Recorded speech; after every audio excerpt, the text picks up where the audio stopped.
You're listening to the History Things Podcast, a conversational approach to discussing social, industrial, maritime, music, and military history.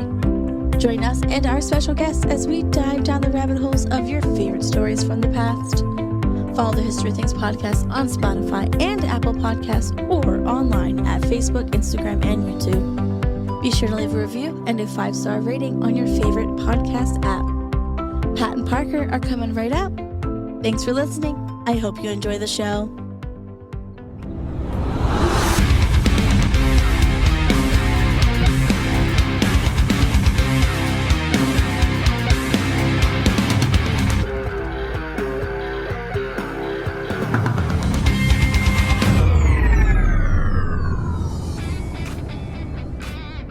What's up, everybody? Welcome back to the History Things Podcast. It is mid-year time. It is time to take a look at all things that have been Season 6, but and all things that are coming for the rest of Season 6, but it's also a lot more this year. Before we get to all that, let's introduce who's sitting here at the table with us, because it's a big day for me personally here on the History Things Podcast. First and foremost, as always, is the ambassador from Maine himself. Ladies and gentlemen, Parker Russell, how are you? Welcome to the show. I'm flattered. I mean, it's such a big deal to be sitting next to you too. Is it? I just. Do I know? Yeah. All right. And there she is. So there's your first clue that we have something special going on here. You might recognize the lovely pipes as the beginning, the sweetest voice in the world that you hear at the start of all of our episodes. It is my lovely wife, Danielle. She is joining us here for our mid-year episode. Ladies and gentlemen, welcome to the show, Mrs. McGuire. Danielle, how are you? I am good. Thanks for having me. I don't think I've made it down here officially as a guest. As a guest. I hear all the shows upstairs. That's true. We also hear the children upstairs when we're down here. I'm interested to see if I can hear it too. Oh, you will. You will. But we have noise gate, so the microphone doesn't hear it. That's true. It's good. There they are. Yep, for sure. Yep. So this is a big one. I'm excited to have my wife on the show with us today, and the reason for that is because in the course of the first half of Season 6, we hit a huge milestone for the show. We hit episode 100, which was a very cool moment, one I'm very proud of, one I think everybody at the table is very proud of, and I'm sure that our former co-host Matt Borders is very proud of, who had a huge part of that. So first and foremost, a shout out to Matt Borders, just to say, hey man, we got to 100. We wish you'd been there for all of it, man, but we got a ton of time with you, and it was awesome. So we hope you're still listening and doing the good work out there. So we're celebrating 100 years. Wow, we're so old. Can I tell you, though, I do feel 100 years older being 5 years, 6 seasons into the show. 6 months as a co-host, I feel like it's been 100 years. Oh, we hit the afterburner. So I want to ask my wife a question. So my wife has the front, I don't know if it's the good fortune or horrible just bad luck, but she gets a front row seat to the madness of like what happens in my creative space in my mind. And so she watched this show go from like me kind of kicking the thought around in my house to basically coercing my friend into doing it, and then us launching it, right, and getting it off the ground. So I want to ask my wife, what is the 100 episode experience kind of just from the 30,000 feet been like for you? Not just doing the intro on the show, but like, we're raising our family in the middle of all this chaos, right? So like, what's it been like? I think it's special. It's we've come very far. Well, not we, you. Great job, guys. No, you've had to change. You've had to change the intro how many times now, right? And it's taken me many, many attempts. I think like probably, let's say like 100 hours just trying to record it. Your cutting room floor material is definitely pretty good. One day I'll release it. No, I won't. I will never do that. So what's it kind of been like? Because you watched us start in a very interesting place. Now we're sitting in this very nice studio, and so you've seen kind of all the warts, all the everything. So what are you thinking at 100?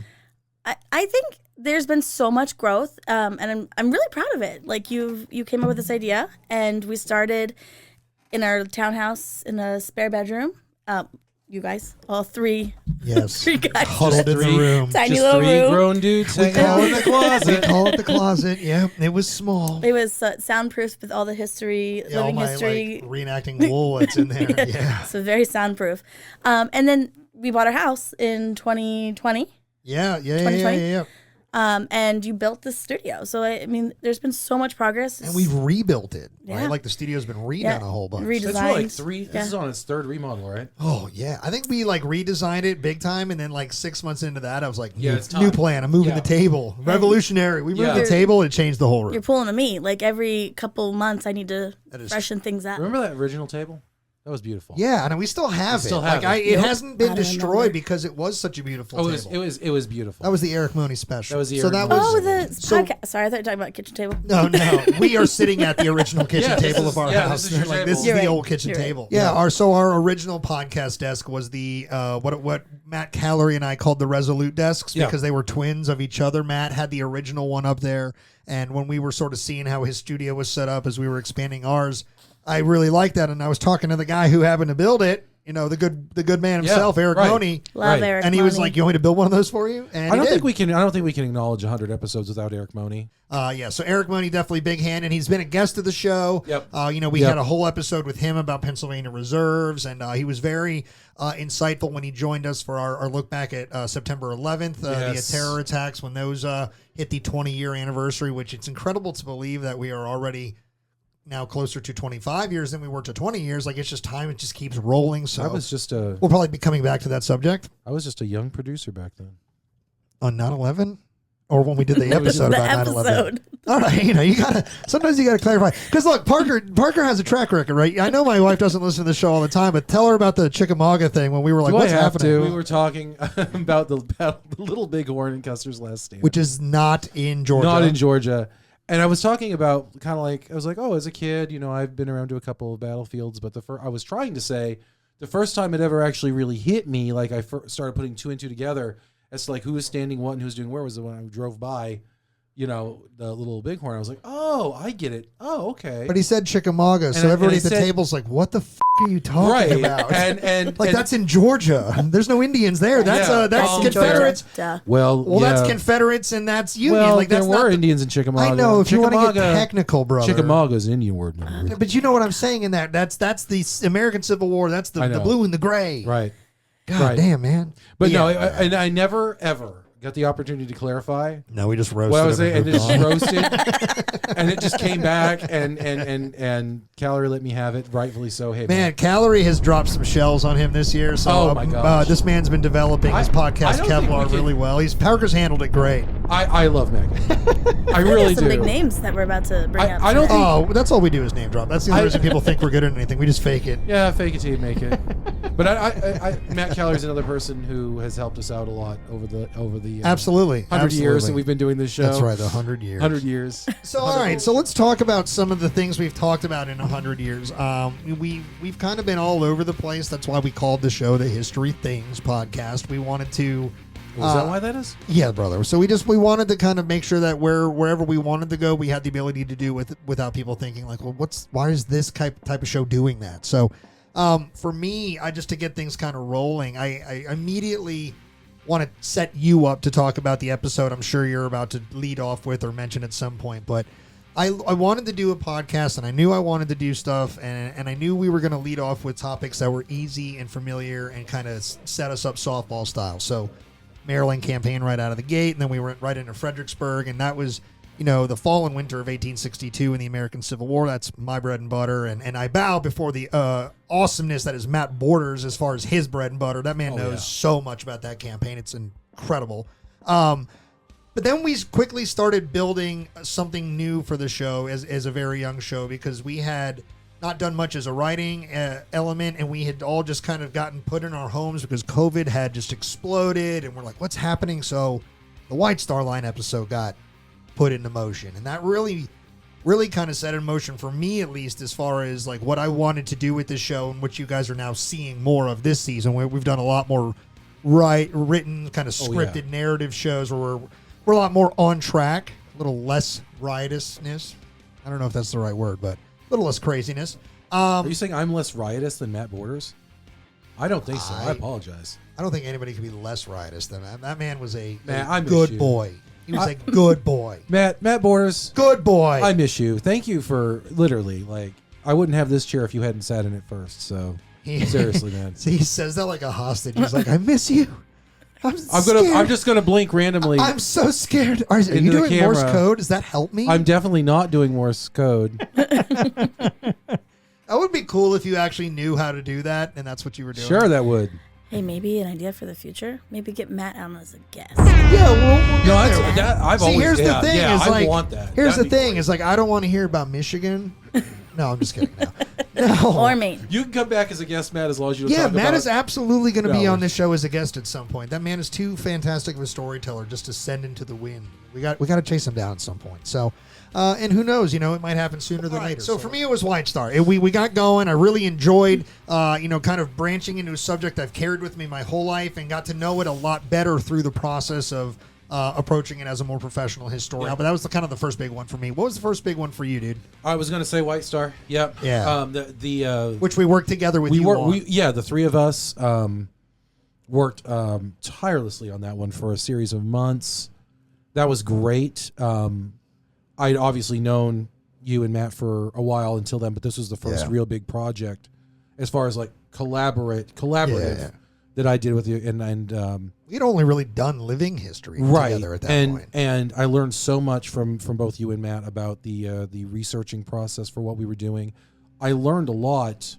Were as we far the as, dream like, killers, though? I actually no. You've referenced that before, and I don't. That's think because that. Matt and I often talked how we felt bad, like after we would get off Zoom Well- calls when we did a lot of like myth crushing, and like it was just like, dude, I don't mind that. We don't though. want to be here to crush the dream. No, but I don't want to believe a lie either. You know what I mean? I don't Yeah. want to.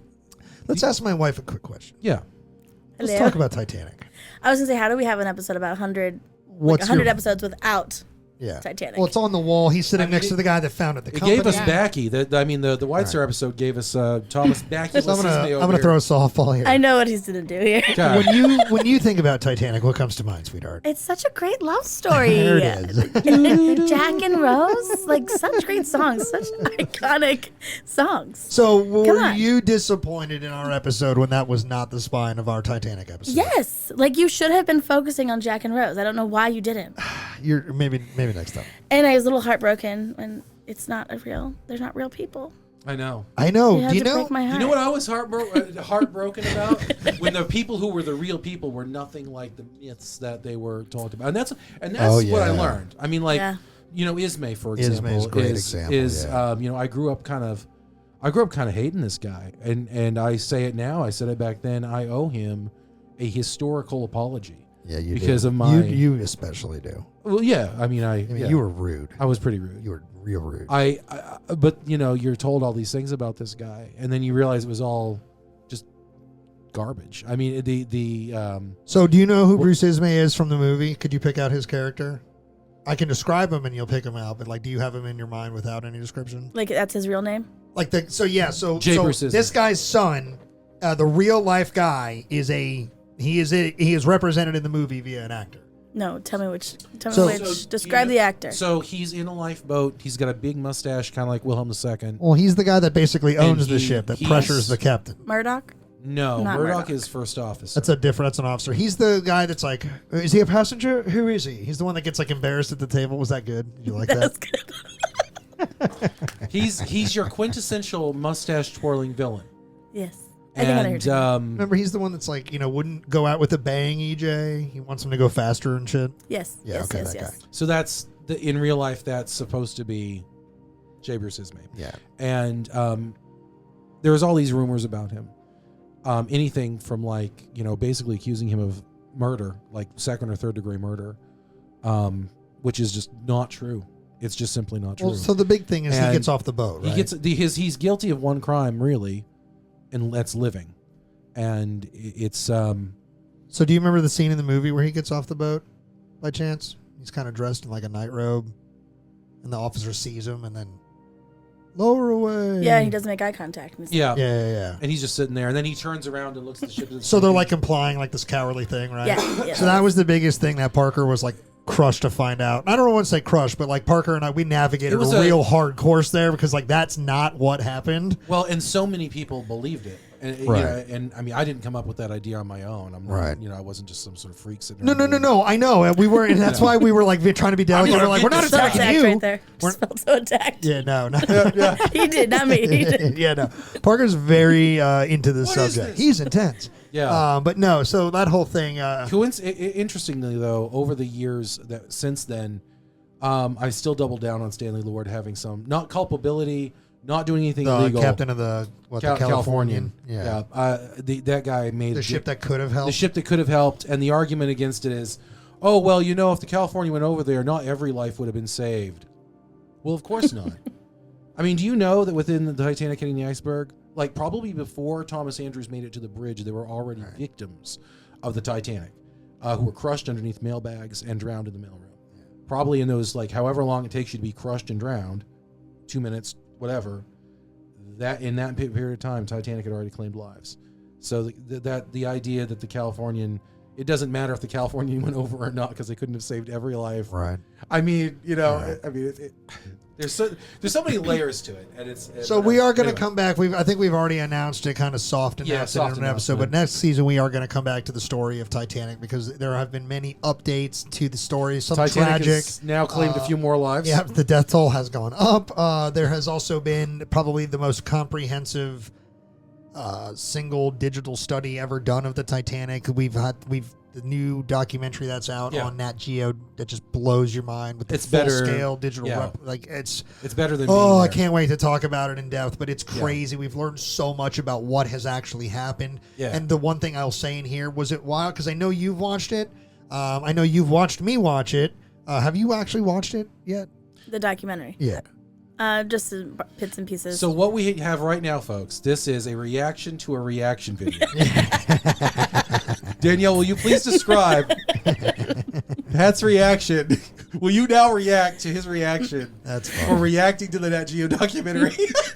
Because I want to know. This is a channel I would watch. Right. So, all right. So, maybe a spin-off. quick Titanic quiz. Let's see how Yes. much of the movie you remember.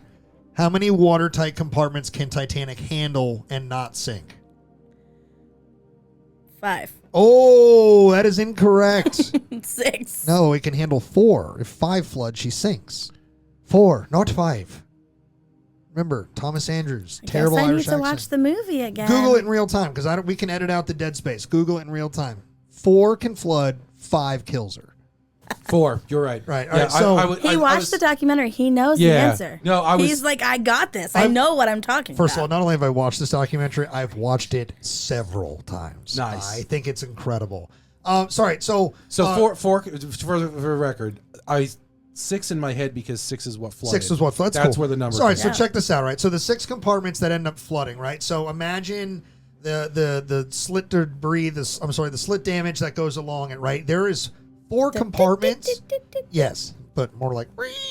Anyway, there's the 4 compartments. It sounds like that ship on Galaxy Quest. Yeah. Leaving the docks. Yeah, just kind of grinding the bay on the way out. Yeah. All right. So anyway, so the 4 compartments have catastrophic, kind of thin but very big, slashes, Yeah. gouges cut into it.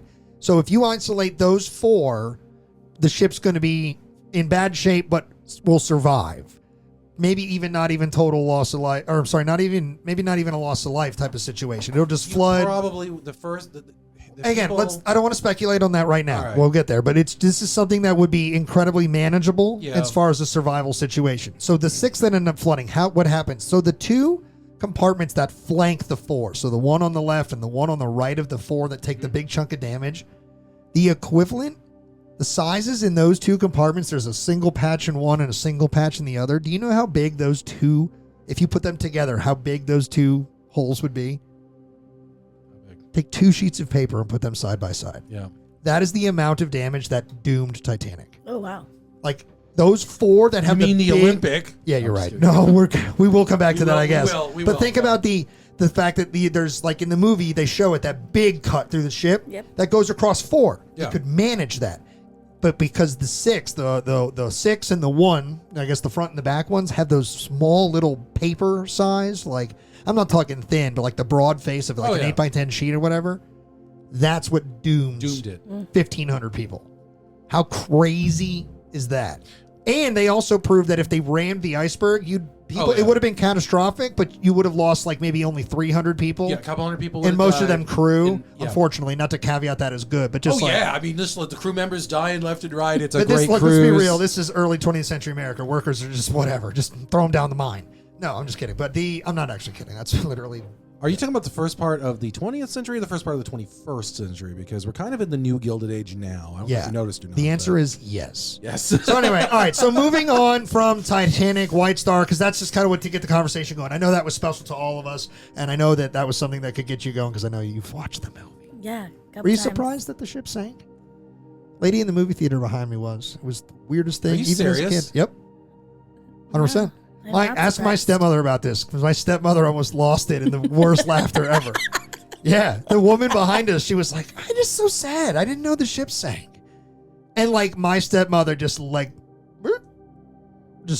couldn't handle it. It was hilarious. It was hilarious. No, I'm not surprised. No, it was a joke. Because I wanted to tell that story. Yeah, yeah. Wow, people. Jesus. Wow. My wife just killing me there. Nice. All right, Jesus. All right, Wow. so Parker, give us another one. Okay, the Willie the Deuce experience.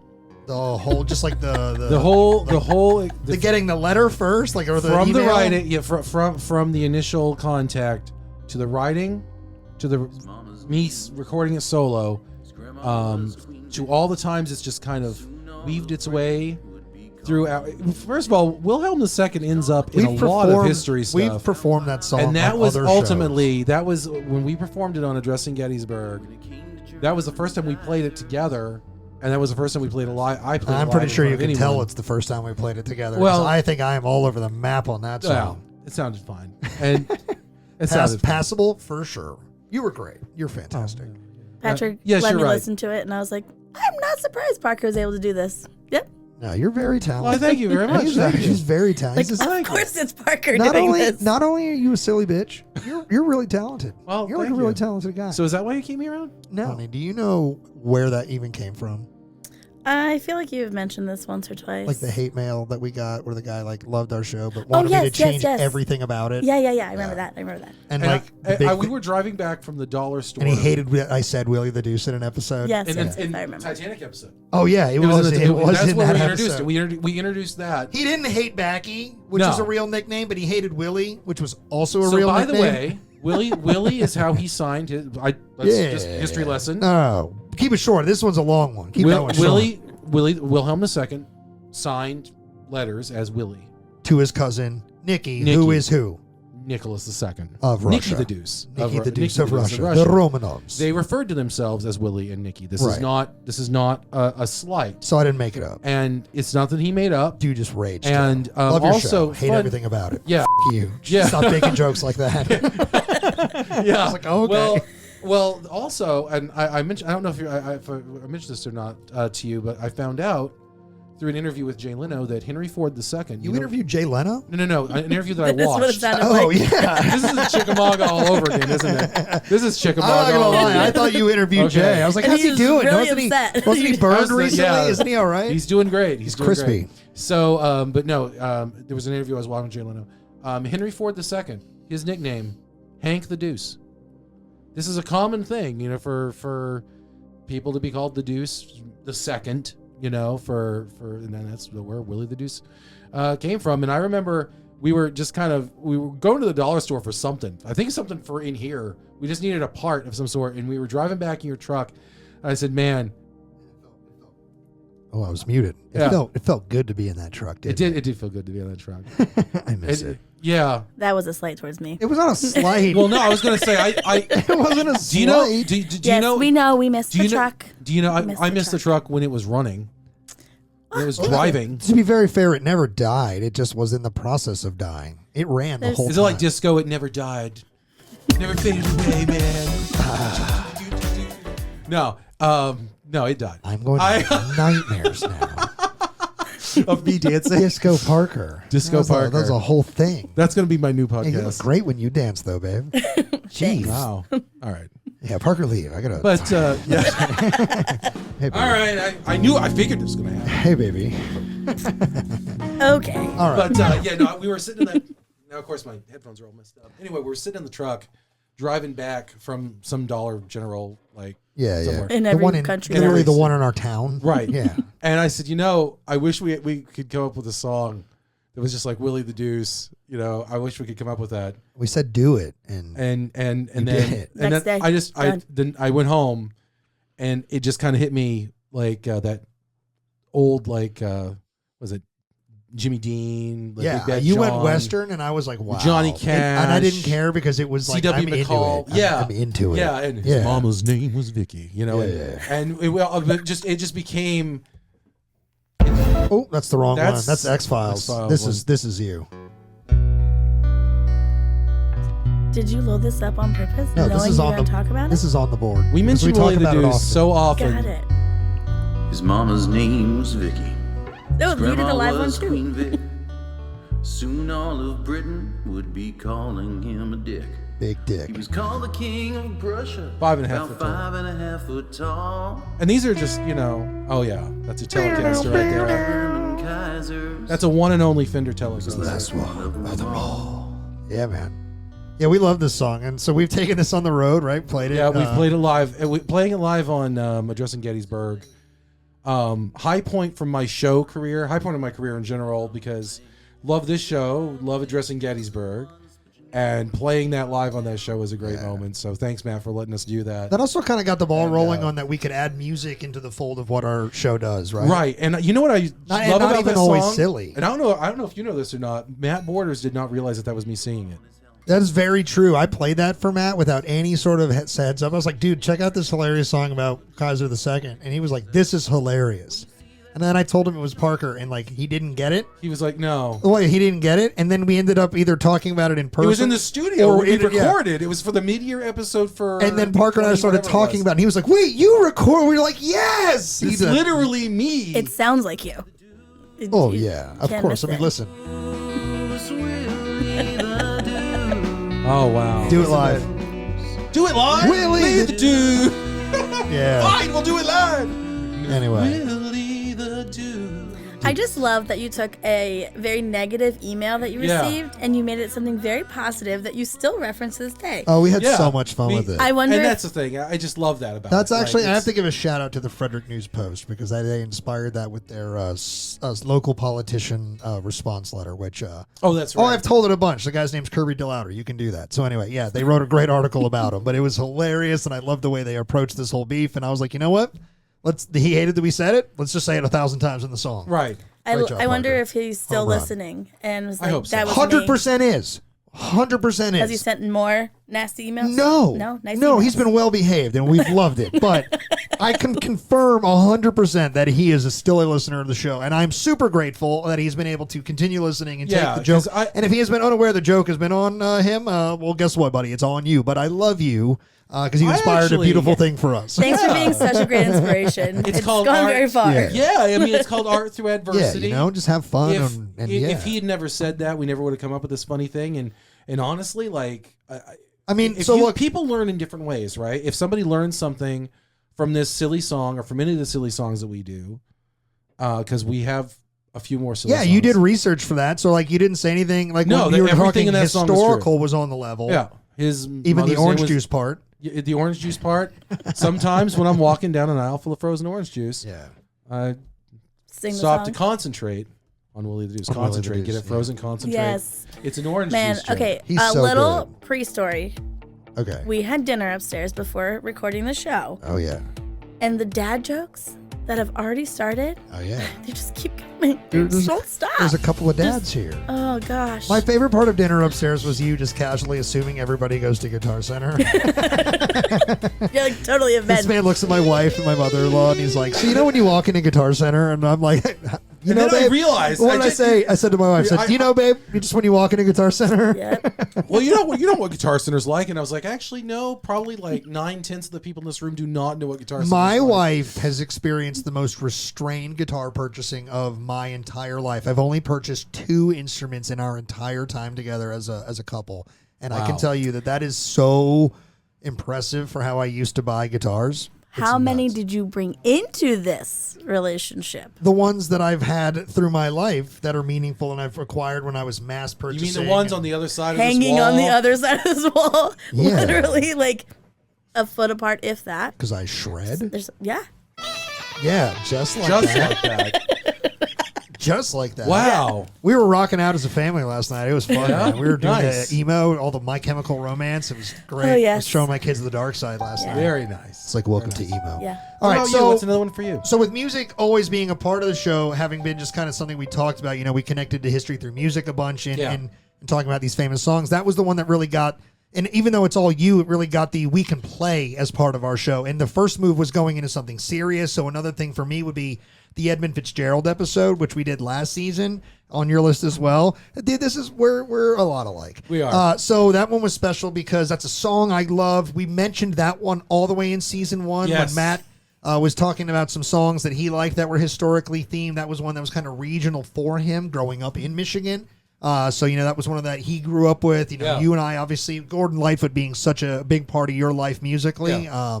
So it was like cool. So now we got to kind of come to this story and talk about it. You did an episode talking about the song, which has its That was a lot own of fun. great part in the history. That was great. You did a great job. So, but the best part of that whole process, we talked to Rich Napolitano from Shipwrecks and Sea Dogs, and that's. Listen, I don't vouch for many podcasts. It's not my style. I want people to know who I like and don't like. I don't want to create friends or enemies. But you know who I love? I love Rich's show, Shipwrecks and Sea Dogs. Yeah. It's fantastic. Good It's a show. great show. And he constantly is just turning out hits. So if you're listening to us and you're unfamiliar, please go check him out.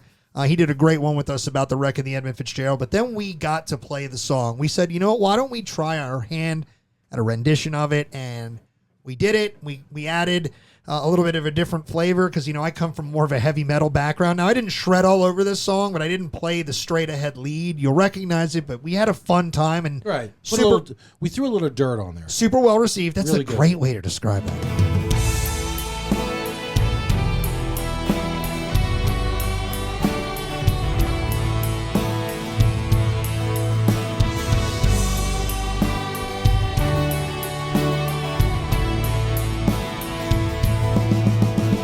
When supper time came, the old cook came on deck, saying, fellas, it's too rough to feed you. 7 p.m. the main hatchway caved in. He said, fellas, it's been good to know ya. The captain wired in, he had water coming in, and the good ship and crew was in peril. Later that night when his lights went outside, came the wreck of the Edmund Fitzgerald.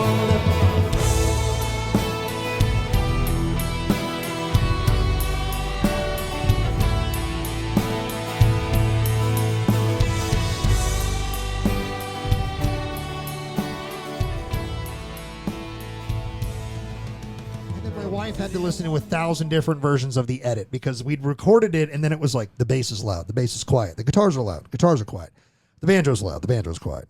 The drums are perfect because my brother nailed that. Shout out Is John this Filson. one John was yeah, in? John was Yeah. the one that played drums on. Oh, so, yeah. John did drums. Yeah, no, John is officially John is so. our drummer. We need My- John on the show. He's My musical- He's our friend, but I have invited him on the show before, and he literally gets super weird. He's like, I don't know what I'd John, say. you need to get on the show. Yeah, John? Come on, John? John? Sit in with us. Are we seagulls? Mine? John? John? John? John? John? If we say it enough, He's he'll just never show coming on now, I can assure you. Because we just did that. What I said was fine. You guys just made it weird. That's Yeah. it. That's it. That's You what it guys, was. not me. Is That's that what the it first was. time I've made something weird? Nope. Nope. And is it the last? Nope. That's right. So that one was really good for me. So I obviously like that we have a consistent maritime theme on the show because Yeah. I am a wannabe sailor. Moana? We will get there. We will tell the story of the greatest Polynesian princess that ever lived. Okay. I don't doubt it. I don't. Why do you doubt me? I know you're saying you don't doubt me, but you know what? This just Is in. our daughter The show is on the show canceled. too? This is What just can I a say Moana except you're tribute. welcome? Yes. Oh, here we go. Yes. Here, another one. Yes. Another one. Oh, zing. That was a really good one. Yes. Here's the Moana. Yeah, we So have- back here too. Yeah. Hey, hey. Let's get Hey to do a thing. In his butt. What is happening? Where's the speaker? I have no clue, but not his It's butt. not up his butt. Maybe the beak? No. Yes. Maybe he doesn't need a pop filter. Making things weird again.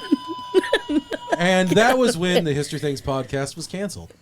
No. Yes. But speaking of our maritime, The FCC can't keep me down. That's right. Speaking of maritime episodes, another one of my favorite was our pirate episode that we did on piracy and Blackbeard. Yeah, I would say that makes so. We're 3 for 3 on our list together. Modern authors who are still alive to this day who've written about Blackbeard, there are two in particular, one from Scotland and one from New England, have both said Blackbeard was born in 1680. And if you read their books, they don't give you any explanation as to how they came up with that date, except if you go to the footnotes of the book, they cite an author, which is going to get you two guys excited, but don't get too excited. His name was Robert E. Lee. No, but he wasn't the Confederate general. He was the dean of the School of Law at Wake Forest University. And in 1974, I guess his parents had a sense of humor, you know. But I had a friend go to Wake Forest, actually. well, in 1974, Dean Robert E. Lee published a book titled Blackbeard, A Reappraisal of His Life and Times. And in that book, he says that Blackbeard was born in 1680. Okay. You know, people go, well, he's the dean of the School of Law. We got to believe him, right? I mean, that's right. So fortunately, that statement had a footnote. So, I went, or end note, and I went back to the back of the book and to see how Professor Lee came up with this notion that Blackbeard was 38 years old when he was killed at Ocracoke. And in the footnote, he says, my choice of 1680 for his birth date is based on pictures of him made in books from the 1700s, and also sort of an analysis of his general activities or whatever. Well, here's the thing. He said that the picture of Blackbeard that we've all seen looked like Blackbeard was about 38 to 40 years old. Okay. Well, here's what he doesn't tell people, and no one else realized. All of those images made of Blackbeard the pirate and all of the other pirates, including Mary Read and Anne Bonny, and were all made by artists who never laid eyes on the pirates themselves. The artist who drew that image of Blackbeard lived in Oxford, England. And I can say pretty confidently, Blackbeard did not travel to Oxford, England to sit for his portrait. So all of those images are fiction. They're imaginary. And so now we have this fact that Blackbeard was born in 1680 based on a fictional image. I mean, so that's, again, just a small example of all the things that are wrong. My brain is already just scratching at the fact that we had somebody cite another author who cited his own guesstimation on a picture that wasn't even authenticated. Like, we're 2 feet into the rabbit hole of this story, and that's already the theme. Like, this is going to unravel. I was going to say, I think that's probably one of my favorite topics also, because we even bring it when we go on vacation. We focus on it a little bit. Oh, I can't let it go. My kids play pirates at the beach with me. It's so great. Yeah, it's really sweet. Yeah. It's really cute. Yeah. So I think that's another, like, a touch point for me. On a scale of 1 to 10, when I was telling you about recording this episode, how excited was I? You're very excited. I was like ridiculous. The Blackbeard episode? Yeah, because I was excited to talk to you. I'm super pumped for this. Honey, I was like nervous having you come on. I was like, I have to like. You should be. Honestly, I'm nervous anytime you're around. This is the most eye contact I've made with you in the entire time of our I don't know marriage. if that's sweet or terrifying. I'm probably in Blink trouble. at the camera. It worked for me. Matt Borders is on his way over right now. He's going to come in and save me. That's good. With Blackbeard, that one was really special because, like you with White Star, and like everybody with almost everything pirates, if you take it seriously, it's weird that most of what you think you know comes from a single source that is not really actually sound and researched and written in anything real. So that means by default simple that everything we know about almost every single pirate in the true sense is either wrong or severely distorted. Right. So, right. Having such a familial tie to Hatteras Island And then being the only person in my family apparently that loves to go down to Ocracoke and get on the ferry and check it out, I've felt always, and since I've loved pirates my whole life, very deeply connected to Blackbeard because, you know, he's the guy down there. And obviously when you go to Ocracoke Inlet, you can be in the Silver Lake area. You can kind of see where Blackbeard meets his end. And then you can kind of work backwards. You can get to the, who is Blackbeard? And ask the questions. And then, like me, you know, you just kind of fall in love with the story. And then you find out the story is like nearly bunk or it's completely off base. His name is even different. And then you find out that his last name is very likely Thatch? just Beard. No, it's Beard. That Beard, Thatch that's right. is something that we've all made up Yeah. from that single source book, A History of Pirates. And the very historical Walt Disney film. But it like shredded my Blackbeard's Ghost. my understanding of somebody I've like kind of been into my whole life. And that was both a like, oh man, like I know nothing. Like I know nothing. But I was so excited about it just because I had the opportunity to talk to a guy that literally has just put in the legwork to kind of open the door to having this conversation, reassessment. Yeah. So do you have a favorite pirate? I don't think I do. Disney pirates count? Is Jack Sparrow not your favorite pirate? You don't like Jack Sparrow? Oh, I thought I you were mean, more for he Captain is a Hook for pretty minute. attractive pirate. Yeah, dude, he's Yeah. That Johnny. eyeliner he wears. it's almost, Smoky eye going it's almost there. as good as the vice president. I was going to say it's pretty Classic. Are you surprised, honey, that we've covered any of these topics? Pirates, Titanic, eyeliner. shipwrecks, eyeliner. No, I'm not. Do you remember when I was in a glam metal band in the 80s and my hair was big and blonde and I wore Lycra pants? I don't know. What did they wear? Parker, you're into a lot of that rock, aren't you? The 80s rock? I mean, some. I mean, I never had the pants. I mean, I don't want to actually have this conversation anymore. I mean, I regret opening this door. Can I close it and just Yes, walk please. backwards right Yep. through the door? You sure can. I'm just going to close the door there. All right, so we've kind of thrown out three things here, and there's been a weird theme of just keeping this on the water. Getting off the water, I really loved our conversation about the Somme as a World War I guy. That was one of our first real big looks at to the chaos, the carnage there. I loved our look. Even though we've made a lot of jokes about it, I really loved our super in-depth look about the French unit, the 151. Those guys fighting at Verdun, another hellscape in the First World War. So I'm excited to come to some World War I topics potentially later this year or next season. I love that we have covered baseball recently. Oh, yes. And my wife, who is here in person to receive the gratitude on mic, on record, was the person who facilitated that. So thank you, babe. That was awesome. We had the legendary Tim Kirkchin, who I can announce we will be having back either later this season, early next season, as schedules allow. I was hanging out with him quite literally yesterday. Don't want to name drop. Me and Timmy Kirk were hanging out. Wow. Yeah, you know, we Timmy know Kirk, each other. Does he know you call him that? Probably I'm going to tell him that, I though. can't wait to tell I'll him be like, I'm too. going to tell him that. Timmy K. No. I'm gonna tell him when I see him again. Like, hey, we just had a podcast and my husband called you Timmy Kirk. Timmy K, Timmy Kirk.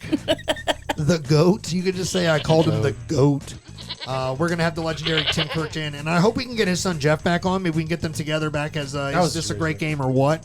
Because their show has also tremendously exploded. But baseball's had a lot of stuff that's happened in the last several weeks and months. There's a lot of updates, especially from ESPN. A lot of stuff to talk about. And you know, this guy having such an interest in Ted Williams as a player, and knowing that Ted Williams has such a great World War II story to talk about, I think we're going to come to Tim to talk about that at a certain point in the future. So there's lots of baseball in the future. So I was excited to come to that That's and awesome. kind of branch into a new space. I was also really excited to do the Cooking with the First Ladies with Sarah Morgan was a great. couple of seasons Yeah. ago. See, I'm more involved than everyone realizes. That was also my kitchen. That was, That was yeah. in your kitchen. We had to grovel for permission to be in that space. And that was right after, wasn't that like right after I had redone the cabinets and everything in there? So I like that think was so. like the fresh, non-kid destroyed version of the kitchen. Yes, and I think, was very young. You don't get whoops, beep. I was- Clipper beep I, it. was like, Just- I don't remember. Do we name drop our children? no, Do I we don't keep say my them out? children's names. Okay, we'll just edit this part Yeah, out. that part will go. You remember, go. Yeah, I think. She's like, ah. I think our children, I'm our just gonna beep second it. was very young. Yeah. Like relatively. White brand new. cabinets, good move, bad move? Bad move. Bad move. Parenting Yeah. advice. No. Don't do that. Like Don't do the white. maybe do like a little gray, a little bit. There. Yeah. Like we were trying to Gray's nice. lighten up our room. we went millennial gray, Yeah, We are def- millennial We gray. are millennial gray.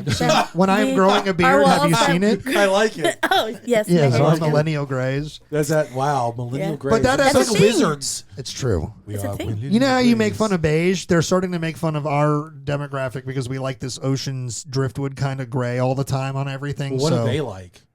you know what? I don't care. Right. Can I tell you? I just don't care. Yeah. You can go be Jen, Alf, whatever. I don't care. Jen, Elf. Leave me. I know. I don't know what they are. You know what? Leave me with my seaside gray. I actually think they're starting to trend Right off. like all right. 90s vibes. I think they're Great. trying You to know bring it what? back. You know what? You know what? If we're gonna be '90s vibes, you know what you are, kids? Posers. You're fucking posers, and you're making fun of my gray. Leave me alone. Yes, but when we bought the house, Did I just rage like an old man? a little bit. I was gonna say he's finally arrived at Get whatever off- I am. Get off my. Just get off my lawn. what happens when Leave you me approach- the f- alone. Is this what happens when you approach 40? Yes. Oh man. God damn it, motherfuckers! You're- Get off my goddamn lawn. And you are on your way to 50. Aren't you? You. Aren't you 45? I am 45. We've had this conversation, and I'm not allowing it anymore. 45 is not 50. As we are recording this, I'm in my mid 40s. I'm not 50. we're going to give a birthday shout out to Rob Ambrose, whose The birthday Mainer is short, came out and- there. You even had that. You even made me drop my And eyes. he's going to be 45 too. All my friends are See, getting Rob, old. you're still young. You still got a lot of life left. Don't let this asshole say anything different. Almost 50 years All old. right, back on track. Sarah Morgan is going to have. Well, here's why. She's going to have to put up with You us. keep my guest name out of your damn mouth. She's all right, Will Smith. Calm down. She's going to have to put up with our shenanigans again very shortly Right. because when we talked to her the first time, we caught up with her to talk about Edith Wilson and some of the fun things that were happening with her and in her kitchen during World War I and during her time as First Lady in the White House. This time, we're going to be catching up with her for grilling history. Can we talk about grilling history I before we think we talk can about talk what's about ahead for grilling her? Tell our listeners what grilling history is, Parker. Can I tell how it started? Can I know how it started? What did you just say? Rubba shabba dabba da?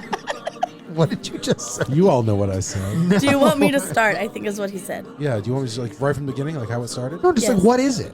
Grilling history is Like just what is it? A conversational a approach. conversational approach to grilling history.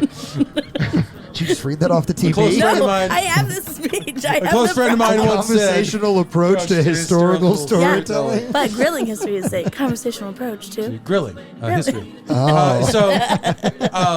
Think about this. You know, you're with your friends, you're hanging out, you're cooking your food. It's summertime. You're having a What nice the time. hell is happening in your backyard? That's your That's summertime. friends. That's summertime. Let it be. Yeah, Don't yeah. judge. You know Have it, we right? been doing it wrong? and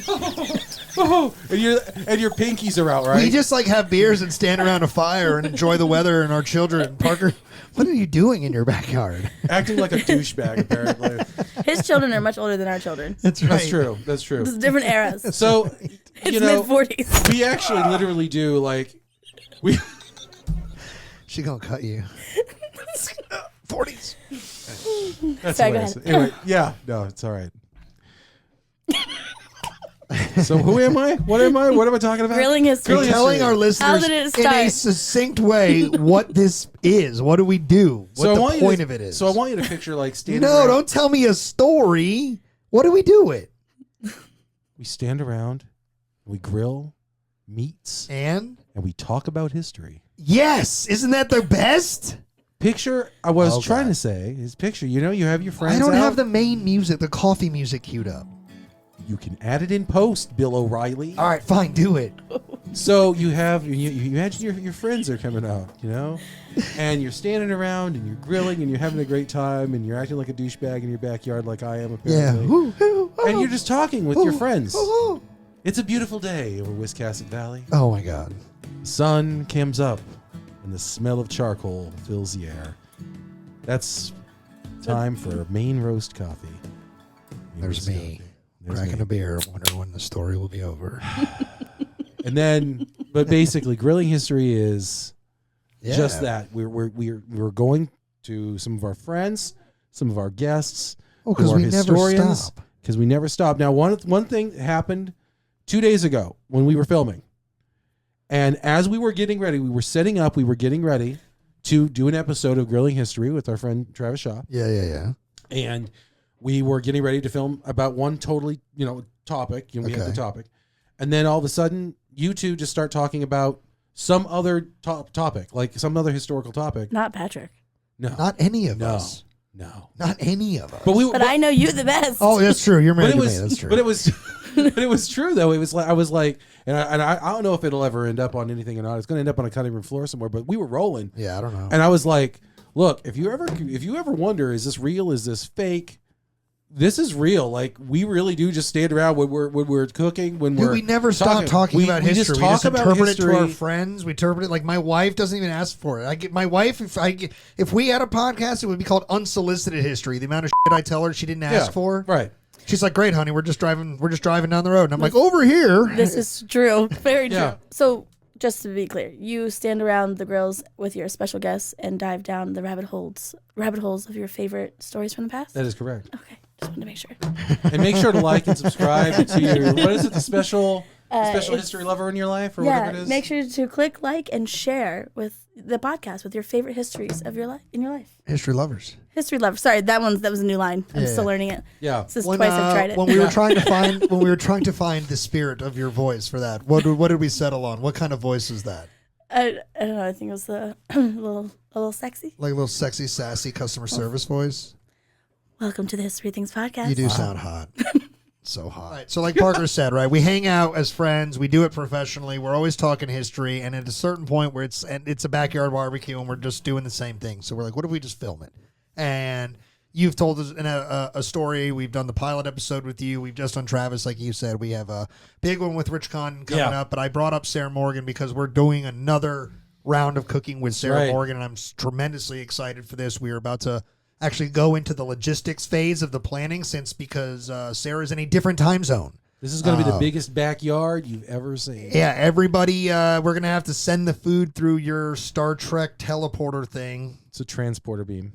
Great. We're going to have to use it. I don't have to know what it is. I just have to know how it works, all right? Yep, and hopefully we hit the right button so it comes out like we intended. I know that's a thing. That's a thing. Okay. If you don't get it right, I mean, it could like cause a really big issue. It could, Yeah, I don't want that. So anyway, we're going to do that show one. up inside out. And It's I'm not very good. excited because that's coming to life as far as production soon. So it'll be out a little later this summer. So Grilling History's been neat to kind of expand into not just doing the Sitting Here podcast, which is also evolved because you're now, if you want, you can watch us. Hello out there, everyone, on YouTube. If you're watching us proper, that's And cool. why wouldn't you? We finally, all right, why wouldn't you, as Parker always says. But we finally got ourselves modernized, and I feel really good about that. So, that's been something cool, but I'm excited about Grilling History. So music's come into the fold, food's come into the fold since we started just being in the woolen closet of the spare bedroom, essentially. It's been a tremendous kind of jump into the future here. Yeah. I'm really excited for what's going to come with Grilling History. I think it's a really creative thing. Yeah, thanks. And I get free meats, burgers out of it. That's true. I brought home the burnt Smoked, ends from Travis's, Burnt and they ends. got crushed. Smoked cream cheese. Yeah. Delicious. That You is made me a amazing. burger. Yep. Yeah. Yep. And you had a breakfast burger from that night? Yeah, it was I delicious. did. Yeah. It was such a good Oh, burger. yeah. Just keep Grilling History up. I like See? it. I like Yes. it. We've had our colleagues reach out to us demanding to be on it, which I thought was both very humbling and also I was like, hell yeah, this is a good idea. You want to be on it. Hell yeah. So I enjoyed that very much. And it was very flattering, when you have a good idea and people respond well to it. So I feel really good about it. I do think you try to get Eric Boney back down here for some Grilling History. He's a really That would good be cook. great. I He would looks love to grill great. some meats with Eric Money. Yeah. He is... I miss him. He's an artisan. Yeah, it is kind of like I'm still mad that they moved so far away. So, shout out to you, bud. Congratulations for your family and all, new baby and everything. But can you move back? Right. I was saying, I missed my What's in it chance for us? earlier. I just but want to hang out. I missed my chance earlier to say, but with Eric, Yeah. meeting you Yeah. brought me more into the history world, which I'm not a big person into. But I was able to meet Eric through Matt at what's that brewery up in Gettysburg? Mason-Dixon Distillery. Yeah, that one. Yeah. Or sorry, not even a brewery, it's a distillery. Oh yeah, don't that But crowd I will was come at able- you. You got to get that Yeah, right. sorry. Pinky's out. So Pinky's sorry. out. But through that event, I was able to meet Katie, who's now Eric's wife, and we became really close friends. So this whole thing for 6 years has made new relationships for me too. So Yeah. Yeah, I've absolutely loved the whole ride of it.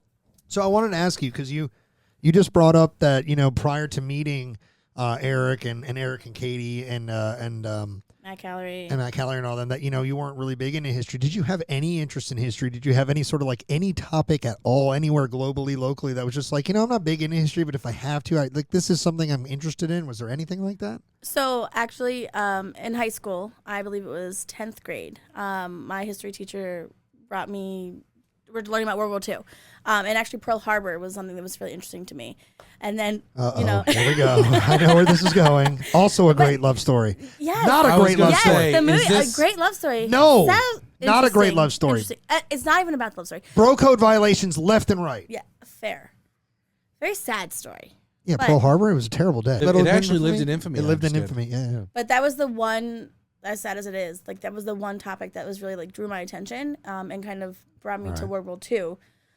So I think those are the small conversations that I've been able to pick. Yeah, I So totally know about obviously this. your favorite episodes we've ever done were the massive World War II tomes we did last season with Avery and Dr. Jared Frederick. Yeah. Yeah, favorite. Yeah. Love it. You digested I all of them? listened to the whole thing. Ready to go through them, talk All about them? 16 hours of. Hour by hour. No, it's cool though. So like, and your grandfather served in the Second World War, and I know that's something How did I very not know important that? to your That's family. cool. Wow. I mean, we don't go around just bragging, A lot of people served in World War II, man. Well, yeah, I just didn't know. I mean, I think I know you guys pretty well, and you pull that card out. I didn't know that. Great. Yeah. Now, are you impressed? Yes, I am. But it was just cool. It was like one of the, I was like, all right, I do have something here. Like, it's not just going to be me being awkward and nerdy and her being like, what the hell, you're a weird history geek. So, it was cool to know that World War II, when I first met you, was something you were like, I'm interested. So, Yeah, and then you were big into Civil War. So I used to go around with you and we do the sign selfies. So that was something that I was able to get more involved in. yeah, we did, I think one summer we did like 200 of those signs. I mean, it was unreal. Yeah, I don't know if 200 is the right number, but Well, they weren't all with you because You did a as lot my of them, for job. sure. Yeah, my job at the time took me to a bunch. But on that one trip, the one trip To in the Outer particular that Banks. we were talking, that's probably what you were thinking of. We probably hit, every one of them that we saw. but we That's definitely going up and down. We hit like 30 signs, and that was cool. And we even detoured like out of the way on purpose. Some random person's backyard that had a sign in it. We were nervous for a little bit there. Do you remember that one? Oh, that wasn't even on that trip. That was Hedgesville. But yeah, I do remember that one. Wow. Like- Like so many things. Yeah, but I do remember that was weird. In Hedgesville, there's a Civil War trail sign that's like straight up in somebody's like front yard. Wow. And it's like right up near their But, like, house too. Like scary movie. But yeah, their house isn't like up Yeah. on Is the it a street. legit It's like, Civil War Trails, or is somebody that No, put up no. somewhere and was like, it's a Come into legitimate. my house. It's on the sign. It's I mean, definitely not creepy. it's on the map. oh, But it definitely looks like the house from House of a Thousand Corpses. It's terrifying. the house? Or the Hills of Ice. The house of 1,000 corpses. To be very honest, I'm not surprised you're unfamiliar with that movie. That is a Rob Zombie horror flick. It's the ode to B-rate B slashers that was made. If you haven't seen it, Well, I was thinking of The house that dripped blood. am I supposed to put emphasis music there? Like Yeah. Okay. Give me some Vincent Price, old Thunder? school, Christopher Lee, Vincent Price. All The other guy, what's his name? Here's what I haven't figured out yet in 6 months of co-hosting with him is I haven't figured out where the middle of our age brains are, because Parker and I are not far apart in age. 42 is like the middle. No. What I'm saying is physically, like, we're not far apart in age. Parker's only like 6 years older than I am, but My brain is at But- least 87 years old. but Parker, just to say something, Parker thinks Lincoln Town cars are fucking sexy. They are sexy. Yeah.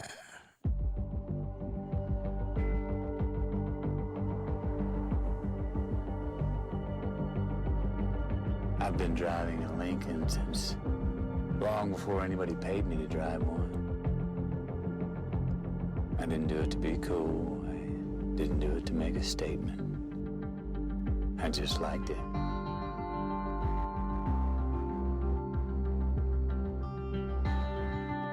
Look, man, great car Windsor engine. for your Awkward grandfather. silence. For your grandfather. Hey. Her dad bought a car, a certain brand car, and his sons roasted him over it. Oh, is this the Buick? Is this the Buick story? I forgot. I love- I forgot I hope my told you dad's that. listening to this episode. Listen, Do you remember when they did that? They were like, "Oh, nice old guy car." I love Buicks and I love Lincolns, and I can't help it, and I'm not going to apologize for it. You don't have to. You give me a Panther body, Windsor engine, and I'll drive that sucker all night and all day, and I won't ask. you Calm down. questions I'm about getting it. hot over here, buddy. You should. I will tell you. Because why? It's sexy car. No. What I am That's really right. pointing out here is that Parker and I are close in age, but Parker is an old man, and I still like heavy metal. And my version of heavy metal is actual hurt your soul metal, and your version of heavy metal is Iron Butterfly. That's not even metal. I was gonna give you Iron That's the Butterfly. joke. That's That's right. the joke. No, but like I grew up watching the horror films, House of Drip Blood. House Yeah, of no, you grew up Corpses. watching the classics. Well, they're B-rated classics, but That's why they're Vincent classics. Price. All right, so to kind of sum up 100 episodes, I just want to cover some themes we've covered. So we've covered the French and Indian War. We've covered the American Civil War. We've covered the War of Independence. We've covered a lot of maritime stories, tragedies, ships, things like that. We've done a lot of music, how it relates to various events. We have kind of branched out and explored history in a way you wouldn't think about it, more scientifically. We did mega tsunamis. We have a really cool one coming up a little later this season that's going to be out of this world, quite literally, type of thing. So we have spread ourselves all over the place, and it's been very exciting. And I've been very excited to do, or very excited to kind of start the planning process for where we're going. Parker, can I do it boldly? Where we're going boldly? Boldly, where you where no podcast is. That's not true. People, we do a history podcast. While we are very good at what we do, I don't think what we're doing is unique in the sense that like a bunch of nerds sitting around bull. I mean, history. why? I think. Why even bother? All right, no, not why bother. That's the wrong attitude. All right, so you're an administrator. So at our halfway review, that was a red flag, right? That was a red flag on my behalf. We're I gonna have to- apologize. we're gonna have to Are you going document to dock that. my pay? Yeah, we're gonna have to document it for sure for when we do the official year-end review. Oh. Why We'll don't we see. have that be our year-end episode? Danielle just comes down and gives us our performance. She goes reviews. through, yeah. So She just comes down, just be like, "All right, this she's year." gonna fire us because she'll be like, I had to listen to that torturous malarkey Yes. for Right. hours. And what's this crap about Chickamauga? Yeah, Come what on, the hell are you man. talking about? We're Parker? still picking up the pieces of that. Right. Like wreckage in a New Mexico desert. Yeah. I don't want to talk about what we're doing so bad. Don't, but I think you want literally just did. I think I've already said it yeah, out I loud. even got it. So, Yeah. and that's saying something. What are we talking about?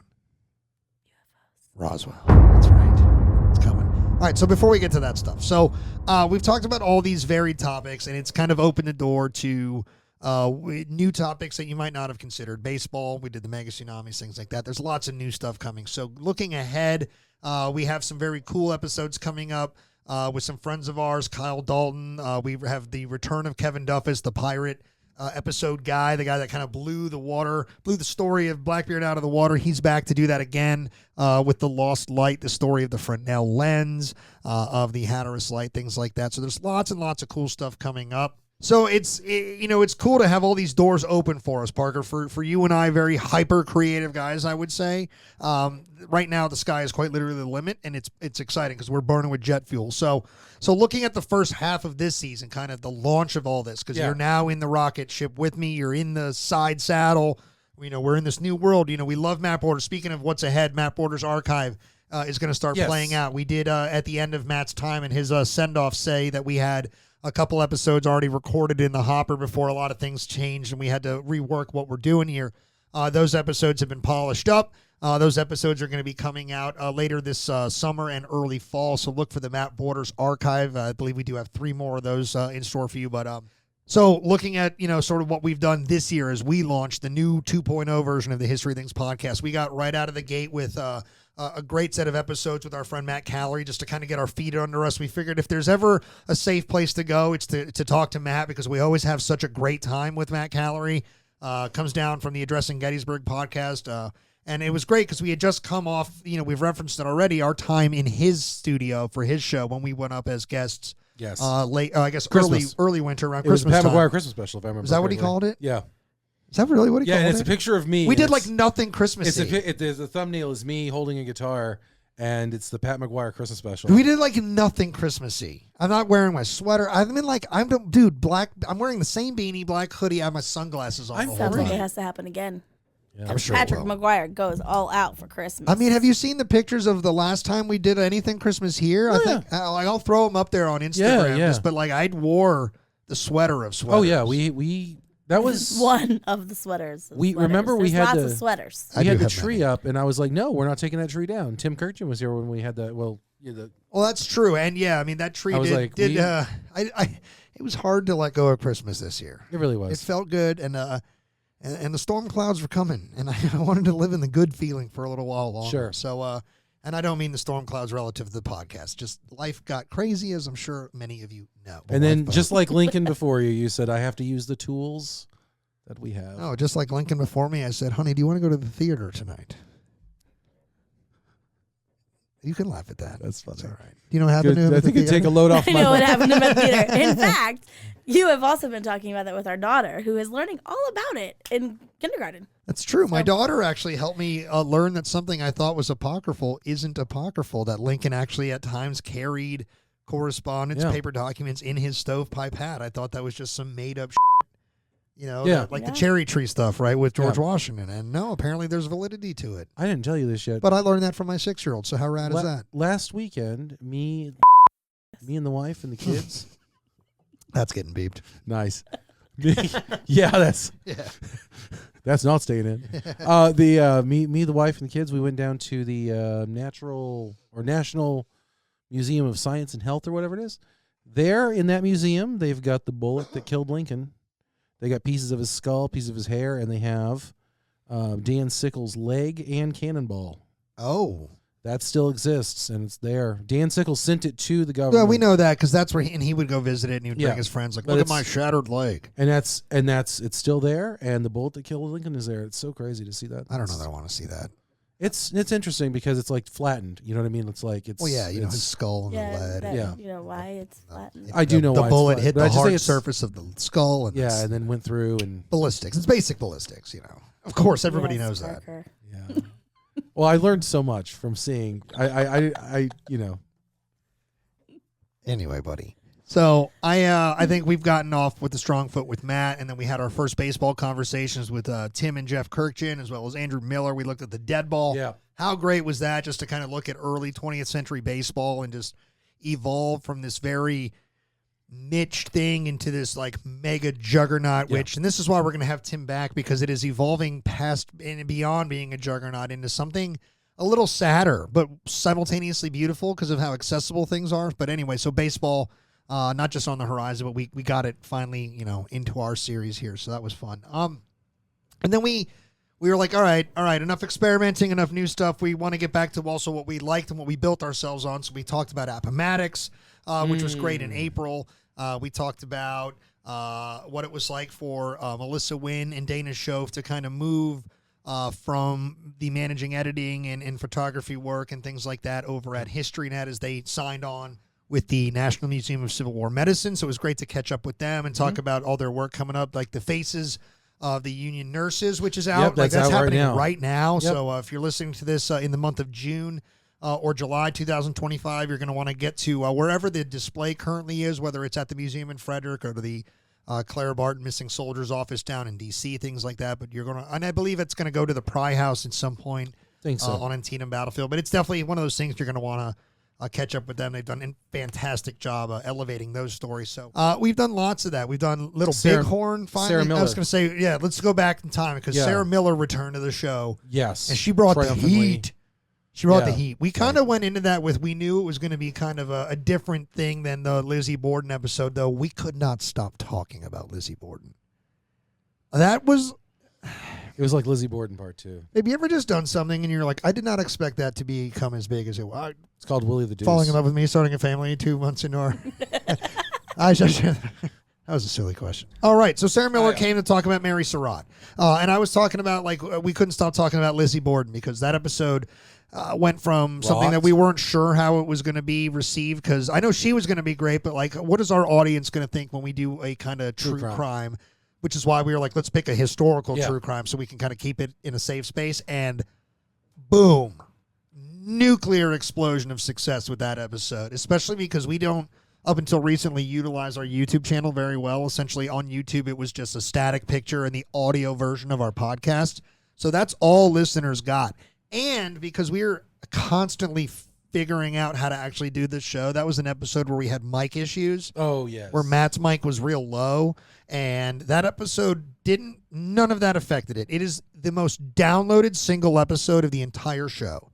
Unreal, because I figured our audience is primarily Civil War. Thank you. Our audience is primarily like Civil War and the kind of World War I, kind of 18th century stuff. So it's like we have, and then the Titanic pocket we have. So it's like, okay, we've got some things we are unfortunately We got a- pigeonholed and known for, We but got a Titanic in our pocket. oh wow. Parker, A pocket full of Titanic. calm down. Jesus. Yeah, you know. But it's cool that like we took a swing and did something, and thankfully we had a guest that was the perfect voice to do it, and she just cracked a homer, and suddenly we can pick the right true crime stories and know that Yeah. our audience will love it. So she came back to talk about Mary Surratt. Yeah, thank you, Sarah. Who that was amazing. Yeah, thanks. She was the first woman hanged by the federal government for treason, conspiracy to commit murder, things like that. Because there's a lot of people that came to us after we did that episode to just kind of enlighten us that and I think she did a good job actually in the episode of kind of caveating there are people and women that are hanged in various ways prior to this, but the just straight up executed by the federal government Right. for like a treasonous murder conspiracy. She is the first one, but we really navigated, was her life really, should it have been on the line? Should she have been tried in such a way, treated in such a way, judged in such a way, executed in such a way, merely for doing things simply as potentially just not giving up her son? Or, I don't know. We don't know. So He postulated the I will fairness tell of a you lot of what, things. where she definitely changed my mind with how I thought about Lizzie Borden. I don't think she was successful with Mary Surratt. I still think she's guilty, but I can tell you the best part of our time chatting was that she opened my mind, and I'm still having a hard time wrestling with how I feel about the experience of Mary Surratt and the inevitable fate that she suffered. I think that's what our jobs are as, whether you want to call people historians, storytellers, public thinkers. I like to use the word storyteller because I don't do a lot of new writing, but I like to tell stories, so my writing is more to do that. But whoever you are in that community, our job is to kind of inspire thought, open minds, get that spark going so that you go home and learn more. And she did a great job of that with me because I've thought about it almost every single time I've thought about the Lincoln murder. And honestly, my daughter came home, the other day and talked about Abraham Lincoln. And my first thought after what she was telling me was like, damn, I can't wrap my mind around and I was so sure previously. So I know that I believe she's guilty, but what is she guilty of specifically? I'm having a hard time with that right now. No, I still struggle with it, It too. ranges. I struggle with it, too, because it's like, why did we let Mudd go? Right. Why, I mean, the people who walked versus the people who hung, it's like... Right. So it was great. I like fairness. Right. So it was great Sarah to do was that great episode because she's written a book about it. She's obviously very passionate about the subject. And I think she's a very provocative storyteller. And she's very organized. So it was nice to kind of just go through another kind of meaty story and pick it She has a new apart book bit out. by bit. And she does. We're going to be chatting with her soon about her new book, Hick. I was going to say, I was like, the journalist. What's the journalist? I'm freaking out. Hick. So we'll come and talk about her. She was a journalist who covered, was it Eleanor Roosevelt? Eleanor Roosevelt. And they're a very interesting relationship, so we say. We'll come to that one, but I'm very excited to chat with her shortly soon. So that was a good one. But we then got to Little Bighorn, the Battle of the Greasy Grass, as it's known to the native peoples, basically most famously known as Custer's Last Stand. Are you familiar, honey, with the name Custer, General Custer, Colonel Custer? Just in the sense of ice cream. Oh, Custard. Did you just do my. that? Dude, I'm marrying her. Y'all have your dad jokes. Because Give me she is these. hilarious. That's good. No, That I'm was, not. That was No. good. That was good. Dude, was that's why I good. married her. She's hilarious, That's dude. it. That's it. All We right. have most ratings on this show because of me. No, That's true. I mean, you people- draw them in. If you look at our tune outs, like when they listen and when they tune out, it's like the intro, they're like there, and then as soon as I start talking, ratings drop. Me. Yeah, they tune in for my wife. Yeah, they come for the Danielle. She literally delivers the best opener in podcast history. Yeah. Like when you hear the show, it feels like a warm, sexy hug. And then And then I f it up just by just sledgehammering you with guitars. So Matt Callery, Jim Hessler, I should say Jim Hessler, Matt Callery, because we invited Jim Hessler to tell the story, but that episode was facilitated by Matt because those two guys are great friends, and they have a deep connection over their love of the Battle of the Little Bighorn and Custer's Last Stand. So they kind of worked it out to come down together and take us through, and not only was it great to work with Jim, get to know him, and experience his storytelling up close and personal, which, again, it's always an honor to see so many just fantastic storytellers in person. It's so humbling to see the people that have been in this room. Like the best humble brag ever is the wall that all the guests sign over here, and just seeing the names that are on it, just it's so humbling to be like, I've gotten essentially, when you boil it all down, same for you, and honestly, anytime you've been listening to through the editing process, sweetheart, there's been like basically personalized lessons from some of the greatest historians and storytellers. What are you looking at? You looking at Is the top that one? Eric At the Moni top? saying, "Dear Pat, you smell nice"? That is indeed. That is What would you indeed. expect? I don't know if you saw you'll have to see my face when you look back at this, but I'm You get to sign the wall what? today. I know. I man. was gonna say you've seen my signature in many places, but not on the wall. Our marriage certificate. That? Yeah, Yeah, that. it's true. That. The yeah. life insurance policy you took out on me. No. The new life insurance I'm policy gonna you're tell you, taking Pat, out on me. I'm gonna warn. This is no joke. My wife now has a job where she plans funerals frequently. Uh-oh. Now that Has she's- my wife called her? Are you about to tell me my want to wife get has you called her? guys, like connected. You know her number. I just So Jim Hessler being another one of the legends that we got to watch up close and personal, and then super refreshing was to see Matt Callery be the storyteller that I know he is because I know him personally off mic. Right. But get to see it in a way that I don't know that a lot of people, because when he's on Addressing Gettysburg, he'll tell you he does not present himself as a subject matter expert or a historian or storyteller. He's a host and a facilitator of the education and the experience, and he's fantastic at it. But he has his passions, and he is very good with those like passions. He understands them, he studies them, and because he is so good at doing what we do behind microphones, it's always really awesome to kind of experience things like Matt Callery coming out of left field and being a solid interpreter, and like Exactly. being able to take you through that story while simultaneously frying the shit out of you. But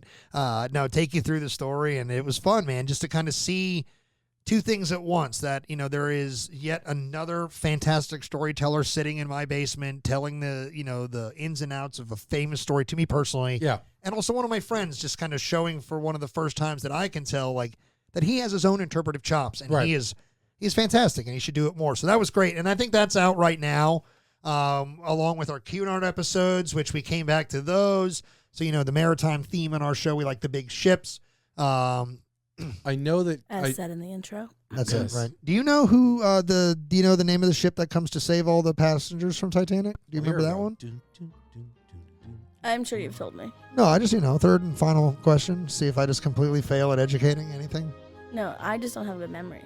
It ends in I remember IA. everything. Oh, you have a Share. memory. I do not. It's called Irish Alzheimer's. I did you it only remember wrong- the grudges. Oh yeah, the Carpathia. Well, Carpathia is a Cunard ship, so Titanic's obviously people were I rescued. have to go back and watch this movie. I'm just failing at my Titanic history Does the Carpathia? We'll watch the great document. Yeah. of the Well- 3-hour movie. Yeah. I had it on VHS, so I had to like stop midway and Yeah. change the tape. Yeah. What do you think my favorite scene in that movie is? No, The no, FBI no. warning? Well, let's do this. the opener.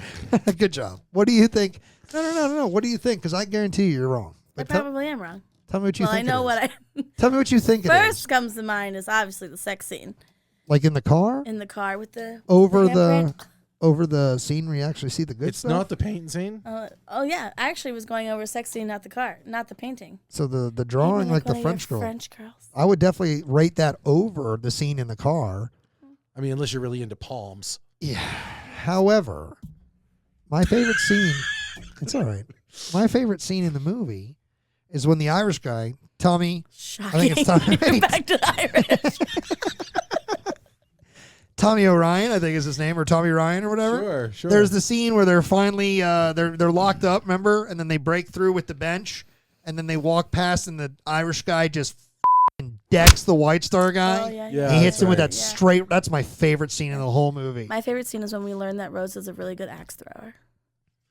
Oh. Yeah. There's got to be an alternate version where she just hits his wrist and, And just just hand mangled. He comes just off, he bleeds to death in that room because she cuts his wrist off. She like drags his body out because he's like bleeding from his hand. But Oh. yeah. Yeah. Horror film. Let's like make Titanic a horror film. The lead, yeah, I mean literally slash. She's a murderer. That sounds amazing. She's a murderer. I would watch this. Rose is a murderer Yeah, on the Titanic, and She's the reason it crashed. She stabs Frederick Fleet. if you want to see this movie made, please send us money. Fund it. We will do this. We will write it. We will. Yeah. Send us money for this. All right, let's look into what it would take to make a terrible version of that movie. I would like to do it. But all right, so we did Cunard, right? So the point of that, all that was to get to the fact that we talked about Titanic's rival company, White Star's rival company, the Cunard Line, which crazy because when we talk about these shipping, companies, we're thinking about ships that look like that one right behind Parker, right? We're thinking about these big liners, things like that. So Cunard starts with like the sailing pirate-looking ships, ends up with these golden era ships, and then where does Cunard end up, Parker? In space. In No. space. But like you're not far. No, I mean they're everywhere. They're in the air. hotels, They're Right. in the air. They're banking, right? Yeah, like everything. I mean, they're technically they're owned by what, Royal Caribbean now? Is that what it is? Or No, is it Carnival. Carnival sorry. Cruises. They're part of Carnival Carnival Cruises. House. Carnival, but their name is on. So what that kind of does is it kind of tees us up for the future. So the future looks a little different because we've had some growth behind the scenes along the way. And I want to kind of talk about this in a second. So when we knew we were going to do the Cunard episode and one of the big ones coming up in the next few weeks, I knew that as you and I took on new roles producing the new version of the show, that we needed to have help with being organized, and we needed to have somebody that wanted to kind of put their creative drive in as far as being into history into a good place. So we grew back to being an official team of 4 again. We have obviously you and I that host the show. My wife that is actually the real host of the show because she allows it to happen in her house. Right. Once again, thank you. Yes. But we have grown back into a team of 4 because we have brought aboard our very good friend Robin Weir as researcher Robin. Who has been absolutely incredible behind the scenes, helping us build outlines and kind of pulling out interesting facts, things like that we can kind of build narratives and just kind of structured conversations around. And it's been really exciting to see that method of building episodes has actually been super beneficial and will be helpful going forward. We were supposed to have Robin on this episode. So a little behind the scenes. Shout out to a fantastic tractor trailer driver who ended up causing a bit of an accident thing on the highway today. So Robin is okay, but we missed her. She was supposed to be in studio, and unfortunately her car had to get sort of addressed right away. But we're actually going to pivot because instead of trying to introduce you to Robin while we talked about 100 episodes and we looked back at this season and looked ahead at what's ahead, we figured, Parker, when we got into the new world with you, we did a whole get to know you episode. Right. And we're going to do a whole get to know Robin I had a smoking episode. jacket on. I had It was weird. We had a fireplace You going locked on. the door. It was strange. We had light jazz playing, and I had my legs crossed seductively. What are you, Sharon Stone? What is happening? Jesus. And I was like, "Hello, everyone." So Robin, we've decided to, obviously just kind of roll with the punches with this weekend, and just, it's all good, and we're going to give her actually a much larger stage to talk about what she does, because one of the things Robin's also going to do for the podcast now semi-regularly is she's going to give us the rundown, quite frankly, because like you, like me, and even like yourself, sweetheart, she's got her own little historical interests, and she gets passionate. She wants to talk about it. So I figured it'd be nice and refreshing that if we weren't derailing everything all the time, that maybe we had somebody come in and kind of bring up substantive things to talk about for a change. So Robin, So we're not going to be Amtrak anymore. no, don't bring up Amtrak. That's sensitive in our house. So she'll be on to give us the rundown at least twice a year, hopefully more, as we can kind of work it out. But she'll be taking us through what's interesting to her and her world as far as history. So it's very exciting that we get to kind of devote a whole episode to getting to know the newest person on the team here as far as the history thing. So, going forward, as like I said, with this new team, new structure, we're going to be building more dynamic episodes, things like that. We'll be once again branching into newer territories. So we have some episodes coming up with familiar guests and kind of familiar topics, the Outer Banks. We're going to once again talk about the American Civil War relative to the Maryland campaign. The greater things, we'll be talking about the Emancipation Proclamation. We'll be talking about the Revolution in a couple different ways. We'll have Travis Shaw to talk about Maryland's role, Ian McDougall to talk about prisoners of war, British prisoners of war specifically, mainly in and around Virginia during that time. So some fantastic stuff coming up. The Hatfields and McCoys. We talked to Jack Hatfield, who is a direct Actual descendant, Hatfield. an actual Hatfield from the story, not just having the name. He's direct descendant of the Devil Ants, the patriarch of that whole family. So we talked to him about one of the most famous feuds in family history. Jesus. One of the most famous family feuds in American history. Steve Harvey is on? Yeah. Family Feud? Yeah, Family Family Feud. Feud. That was the Steve old Harvey? Family Feud music. You play it. You'll put it in. You put it in post. It'll be great.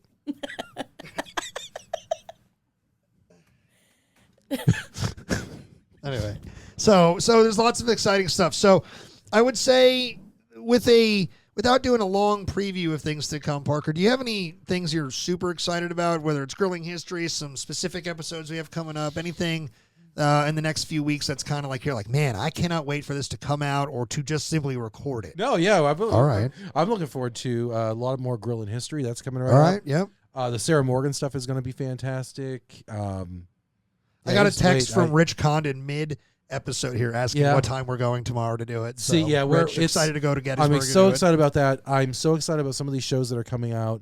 Over the last 6 months, we have recorded some straight-up bangers. Yeah, man. One of my favorite was just released. That was the Custer one. Yeah. That was one of my favorites. But the thing is, it's really hard to put down a favorite for the season. I got one coming up. I can tell you what it is. Because once I realized I was committing to doing it and I finally got into starting to write it and produce it, I got one episode on my mind I am right now. super excited about that one too. And I'm excited about one that we have coming up closer to the end of the year. In December. Don't really want to let go. You know what I'm talking about. Go for it. No, go. You don't need to keep it top secret. Well, the Revolutionary War. Yeah. And we're talking about Valley Forge. Yeah. And Ken Gavin, man. Ken Gavin is absolutely dynamic story. And we're going to have a two-parter. Yeah. That one was meaty. It is going to be a two-parter. But like the because good meaty. So it's like something we cook on Grilling History. It's like literally like Travis Shaw's Burnt Ends. Like just history that melts in your mouth. That's the tagline for Grilling History. Write that down. History that melts in your mouth. I'm literally writing that down right now. History that melts in your mouth. That was good. But not in your hand. No, don't overdo it. Oh.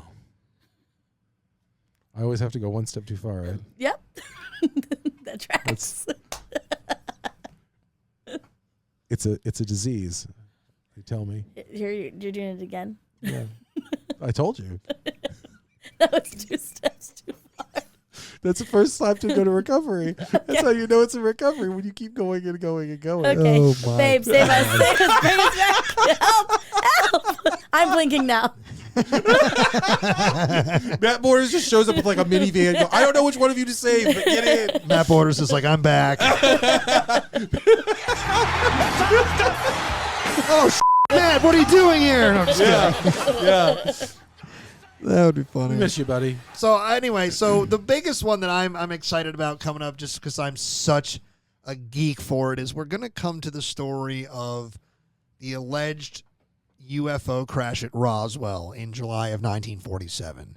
And the reason we're coming to this is because no matter what you believe, no matter what the records say for or against any type of argument or theory, anything, the story of Roswell has become historical. It is a part of what we are as Americans, as humans. It is a global phenomenon. And when you think of things synonymous with things, like if you say Roswell, you are immediately thinking aliens. Mm-hmm. Right? Things like that. Or if you go backwards and you think aliens. Oh, yeah. Roswell. Coming soon. Yeah, definitely aliens. That's right. So, I always forget the drums are in there. That's makes it even like it's more pretty intense, right? Yeah. So, but anyway, to be serious about this subject, because I know a lot of people are going to kind of roll their eyes for one reason or another, either because they do that like always with alien stuff, or because you know me personally and you're like, Jesus Christ, this is all this dude talks about. I want to be very serious because I think this conversation has a very interesting legitimacy to it because of how much it's affected just all the subsequent years, the decades, what TV shows, books, just the things that are in our psyche, both individually and nationally, and how it ties to how the world changed in that atomic age that became, because we didn't just, come off the end of the Second World War. We began the Cold War, and we had all these things that broke our trust of the federal government, because one of the cruxes of Roswell is the fact that the theory is people believed the government at this time. They said it was a UFO, and then they said it wasn't, and people were like, okay, it wasn't. And then the story goes away for a long time because we lived in an era where we assumed the federal government wasn't lying to us on any level. But then in the following decades, military-industrial complex grows, Watergate, Vietnam, Kennedy assassination, the Warren Commission that obviously doesn't get the answers we need, things like that. So we automatically go from being in this world where we trust the government to, in subsequent 20, 30 years, being like, these motherfuckers lying all the time. They're Like incapable straight of up telling all the truth. like all the time, right? Right. So and I think it's fascinating because it's really the Roswell crash that kicks that into high gear without really connecting. Most people don't connect those dots. Right. So obviously I want to talk about little green men, who are, by the way, never green. They're gray and they're terrifying. Snatching yo people up. Snatching your people up, but they're terrifying. I do love that sign. But I do want to talk about it from an objective historical perspective, not just me being a UFO geek. And I think the legitimate conversation is fascinating. So we're definitely going to do what you're expecting. I am going to play that episode up. The sound design is going to be absolutely unbearable. If you think I go overboard with sound effects, don't listen to this episode. Wow. No, I'm telling you, I'm having fun with this one. Good luck promoting this. Parker, people are going to tune in now. They're going to be excited. They're going to be like, what's he going to do next? Yeah. Did Parker just threaten our audience? I think he might have. Jesus, Parker. So going ahead, we have some great stuff coming up. Baseball He doesn't again. know what he did. It sounded like when you said you better, like you threatened our audience. Yeah, why wouldn't you? Why wouldn't you stop in? Parker, why do you have that bad? Because you've liked and subscribed to our channel already, right? You're already here. You're getting the notification. Your Shared it with notification your bell's favorite turned on, history right? Lovers. Yeah, you've shared it with your favorite history lover in your life, and you've checked to make sure that the subscription, like the notification bell, is on. You've made sure that that's happening.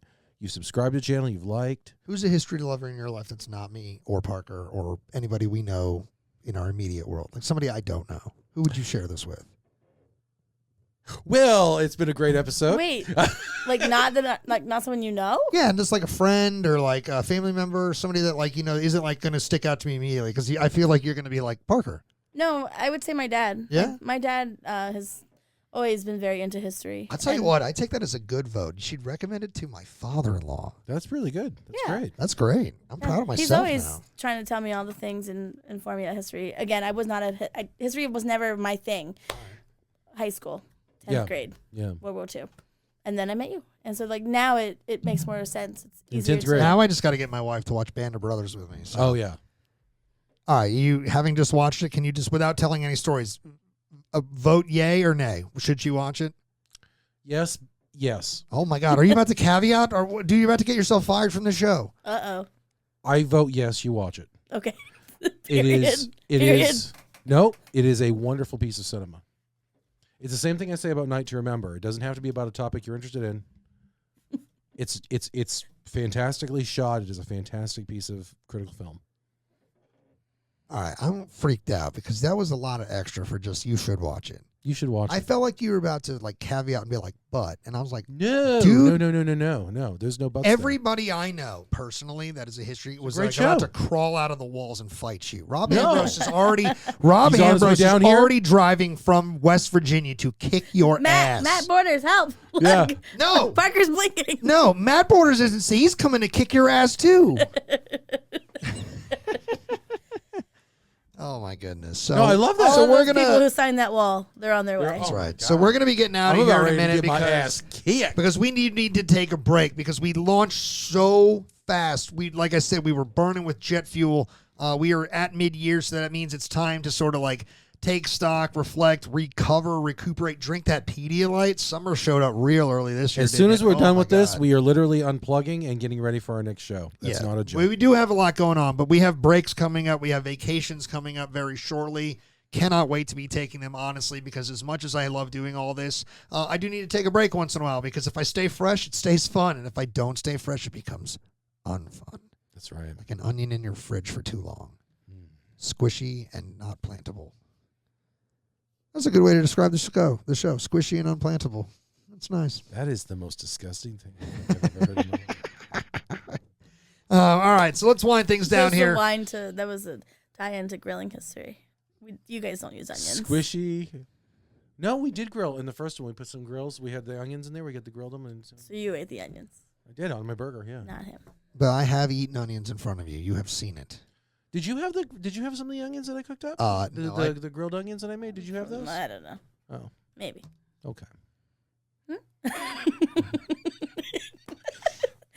I have This is definitely, because think about the times I've been when McDonald's messes up, I'm just like, whatever, and I'll eat them. You're comparing grilled onions to McDonald's onions? No. This is about to get real. I just said I ate onions. Those onions were grilled, smoked for like perfection. An hour to perfection. I They were never melting. said I was comparing them. Okay. All right. And my wife said I don't eat. I said, here are onions. I've eaten these. Evidence. Here's an example. I didn't say they were the best onions.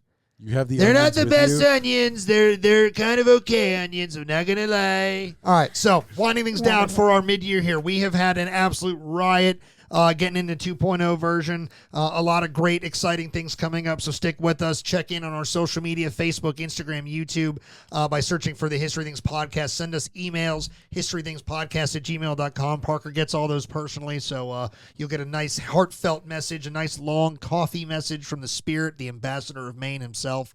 Ask a simple yes or no question. Expect a novel. So anyway, guys, I'm pumped. I'm pumped. I thank you, Parker, for being a part of the show. I think thank you for being such a good guy to work with here and having the best attitude about just why not, as far as why going into the future, having ideas and just kind of being like what can we do to take this nerdy thing we do to as many people as possible. Huge thank you to my wife for allowing it to happen, not just in her house, but just in her life, in her marriage. My wife, unfortunately, cannot escape all this history stuff. I mean, it just is like blurted out driving, blurted out just walking down the hall. Oh, do you know this song references this? So I thank you so much for putting up with all of that endlessly. I am definitely going to corrupt our children and make them history geeks, just FYI. You will? And it's happening. I mean, it's currently happening. We are into this. But it was more just like an acknowledgement that this let it happen. Just don't fight it. Yeah, 100%. Yeah, no, it's actually really sweet to watch you and our children like bond over history related things. So we've got a lot coming up. You're my hetero life mate, there, buddy. Thanks for being along for the ride for all of us. It's very exciting. If you've been watching on YouTube, make sure you're doing it safely and not while you drive. Get to where you're going, then tune in and then leave us a comment. Say hey. Say what's up, disagree, agree, whatever you want to do, but be a part of the show because we love having you be a part of it. 5-star ratings and reviews. Best way to help the show continue to grow, as my wife always says, sharing it with the history lover in your life. Do that. Hit the review button, hit that 5-star, and then turn around and say, check out this 5-star history show. We also accept cash. Yeah, we might be a 4.9. That's true. We do accept cash. So for the History Things Podcast, for my co-host Parker Russell, for my lovely wife Danielle, for researcher Robin, who could not be here with us today, but will be with us in the future very shortly. I'm your co-host Pat McGuire. This has been the Mid-Year Riot, the 100-episode celebration, the look ahead at what's coming as we continue the summer blitz into 2025. The summer's bringing the heat, and so are we. This is the History Things Podcast saying thanks, babe. We will catch you all later. Wonderful.